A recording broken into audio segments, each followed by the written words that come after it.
This is part 2 of the How to Read Literature Like a Professor lecture that we've been studying in class.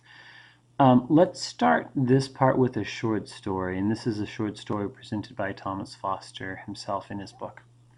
So you're reading a book about an average 16-year-old kid in 1968. The kid, let's call him Kip, who hopes his acne clears up before he gets drafted, is on his way to the grocery store. His bike is a one-speed with coaster brakes, which is humiliating, and riding it to run an errand for his mom makes it even worse. Along the way to the store, he has a couple of disturbing experiences, including a minorly unpleasant encounter with a German Shepherd, topped off in the supermarket parking lot where he sees the girl of his dream, Karen, laughing and horsing around with Tony Vauxhall's brand new Barracuda. Kip hates Tony already because he has a name like Vauxhall and not like Smith, which Kip thinks is pretty lame as a name to follow Kip, and because the Cuda is bright green and goes approximately the speed of light, and also because Tony has never had to work a day in his life. So Karen, who is laughing and having a great time, turns and sees Kip, who has recently asked her out, and she keeps laughing. Kip goes into the store to buy the loaf of Wonder Bread that his mother had told him to pick up. And as he reaches for the bread, he decides right then and there to lie about his age to the Marine recruiter, even though it means going to Vietnam. Because nothing will ever happen for him in this one-horse town where the only thing that matters is how much money your old man has. Now, Foster presents this story and with the idea that a quest has just occurred. And you might be asking yourself, wasn't much of a quest, it's just a kid going to the grocery store. Well, Foster would also argue that every story we tell is essentially just a retelling of another story. And he would further contend that every story is a quest. So, if you will, I'm going to ask you to look for 6 parts in this story. I want you to try to find out who in our story is the knight, who in our story is the evil knight.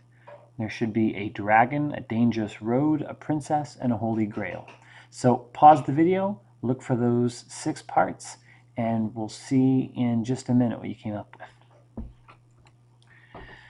Okay, so Foster says a knight just had a not very suitable encounter with his nemesis. The knight, of course, is Kip, and that would maybe be a little bit more obvious than some of the other parts. The evil knight would be Tony. There's a typo, it says Toonie. It should be Tony. The Holy Grail is Wonder Bread, and think of the name there. It's Wonder Bread. It's not just a loaf of bread or of rye or sourdough or something like this. There's a dangerous road, which included the German Shepherd. The dragon was the 68 Barracuda, and if you remember back to the story, the color of the Barracuda was green, so that kind of is indication that it's a dragon. And Karen would be considered the princess in this story, even though she doesn't care for Kip. Now, you may think that's a bit of a stretch, but if you reflect on, just about any movie or television show that you've ever seen or a book that you read, you'd find that those stories all fit into this pattern of a quest. So Foster says every trip is a quest except when it's not. So a quest consists of 5 things. A quester, and a quester is an individual. It could be a group of people, but there's got to be somebody to do something. That quester needs a place to go. It could be, a dangerous labyrinth, or it could just be the grocery store. Every quester needs a stated reason to go there. Perhaps it's to run an errand, save a princess, stop the world from total annihilation. There's got to be a stated reason. There will be challenges and trials en route as the quest ensues. And then finally, there's going to be a real reason to go there. And the real reason in quest is always self-knowledge. That's kind of an important part. It's a little bit different. Now, you may be familiar with the movie The Goonies. It came out in the 1980s, and it's kind of the typical 80s movie. Take a look at this clip.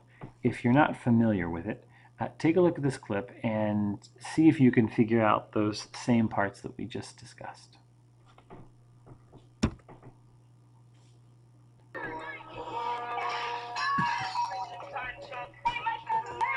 Whoa, you guys realize what we could do? I don't want to go on any more of your crazy Goonie adventures. Meet Mikey, You guys are fast.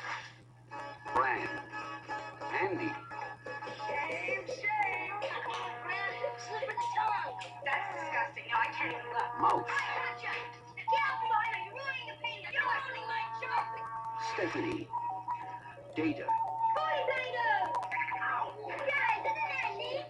and Chunk. Sloth. They call themselves the Goonies. They've stumbled onto a legend, but they're not alone.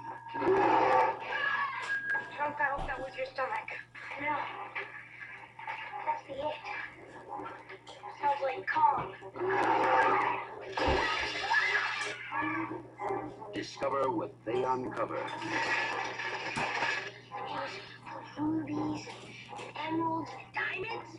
The Lost Map, Oh, this is the tunnel.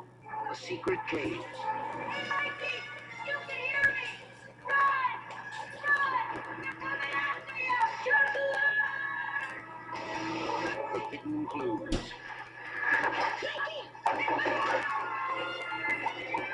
the treacherous traps, Hello, Sheriff. I'm at the lighthouse grounds. And I want to report a murder. Just like that last prank about all those little creatures that multiply when you throw water on them. take the oath.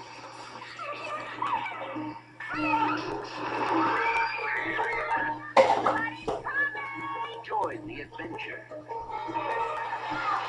as Steven Spielberg presents The Goonies, a Richard Donner film.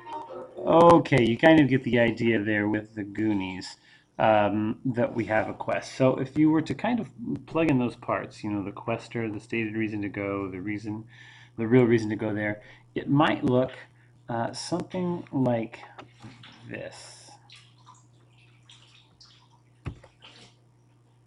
So the Goonies quest would fit into perhaps this pattern.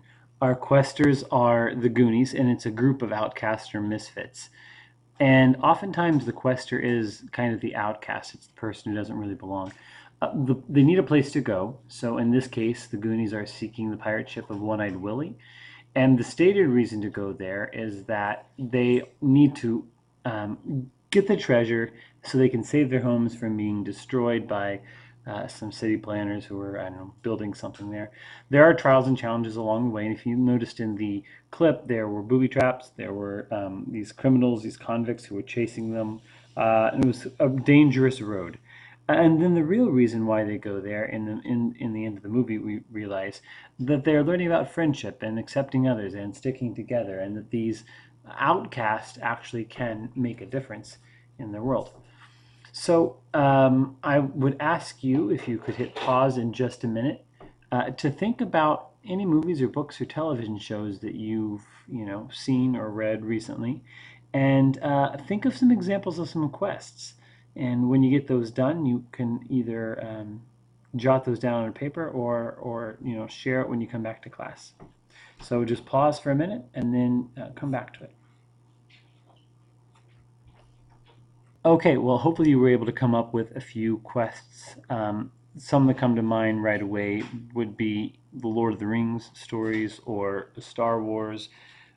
You could even go so far as to say a movie like, Mean Girls or the SpongeBob SquarePants movie. These all are quests, essentially. There's somebody who has some place to go, there's some villain along the way, there are trials and there are challenges. But it's important to remember the real reason for a quest is always self-knowledge. So the quester often fails at the stated task. And if you think you think of some of these stories, the success is, marginal at best. And it doesn't always come out in the end the way that the quester wanted it to, but they end up learning about themselves or what really matters in life. So they don't know enough about the subject that really matters, which is themselves. And this is why questers are young, inexperienced, immature, and sheltered. And you'll notice this in most stories. The quester is often inexperienced. We'll end part 2 here and pick up part 3 in the next video.